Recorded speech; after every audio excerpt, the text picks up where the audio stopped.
अस्सलाम वालेकुम, welcome to my channel. आज हमारे किचन में बनी जा रही मज़ेदार सी कुल्फ़ी, जिसके लिए हमने 1.5 किलो दूध लेके उसमें इलायची डाल के उसको पकने रख दिया है।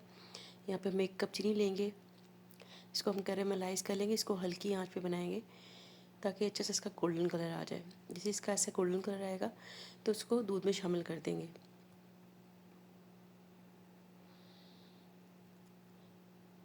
और थोड़ा पकने के बाद इस तरह का हो जाएगा कि घुल जाएगा इसमें, और इसका कलर बहुत ही अच्छा और बेहतरीन आ जाएगा। इसी दूध में से हमने 1 कप निकाल के रखा था साइड में।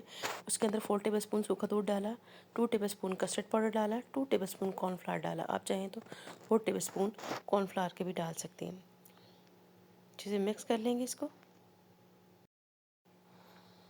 जैसे मिक्स कर लें ताकि इसमें कोई लम्स ना रहे। दूध पकते पकते तकरीबन आधा हो चुका है। अब इसमें हम ये डालेंगे कस्टर्ड, कॉर्नफ्लावर का और सूखे दूध का मिक्सचर। इसे डालने के बाद इसे कलर देखें कितना खूबसूरत आया है। थोड़ी देर पकाएंगे।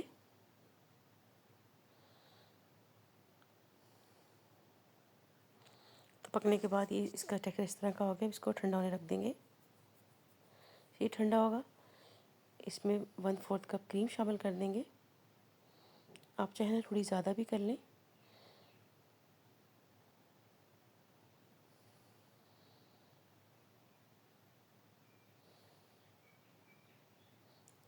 इस तरह के ग्लास में मैंने इसको डाल के रख दिया है। ऊपर से फॉइल पेपर लगा के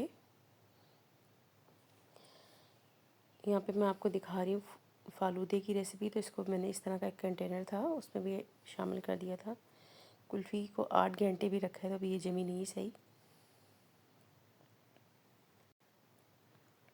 ये देखें इसकी फ़ाइनल लुक। इसी तरह के ग्लास लिए तो और ग्लास में डालने के बाद इसको मैंने इस पेपर से फोल्ड कर दिया। इसमें कट लगा के इसमें इस तरह हम इसमें स्टिक्स डाल देंगे और एक इस तरह के सांचे में भी इसको डाल के फ्रीज़ कर लिया था। तकरीबन 7 से 8 घंटे फ्रीज़ करने के बाद इसको मैंने निकाला है। इसकी फाइनल लुक। कुल्फ़ी अभी तक नहीं हुई, ये थोड़ा पतला था तो ये हो गया। मैं ये दिखाती हूँ आपको इसकी फाइनल लुक। वाली सेवइयां इसमें शामिल कर लेते हैं।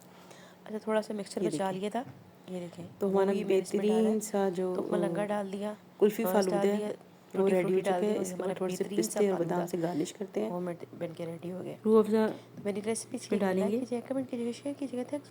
इसे कट लगाएंगे। सेवइयां भी साथ ही इसमें शामिल कर लेते हैं। ये देखिए, इसमें से थोड़ा सा मिक्सचर मैंने बचा लिया था। ये देखें, इसमें हमने तुक मलंगा भी शामिल कर दिया, टूटी फ्रूटी भी शामिल की है।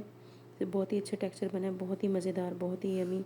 अगर मेरी रेसिपी अच्छी लगी तो लाइक कीजिए, कमेंट कीजिए, शेयर कीजिएगा। Thanks for watching. मिलते हैं नेक्स्ट रेसिपी में। जब तक के लिए अल्लाह हाफ़िज़।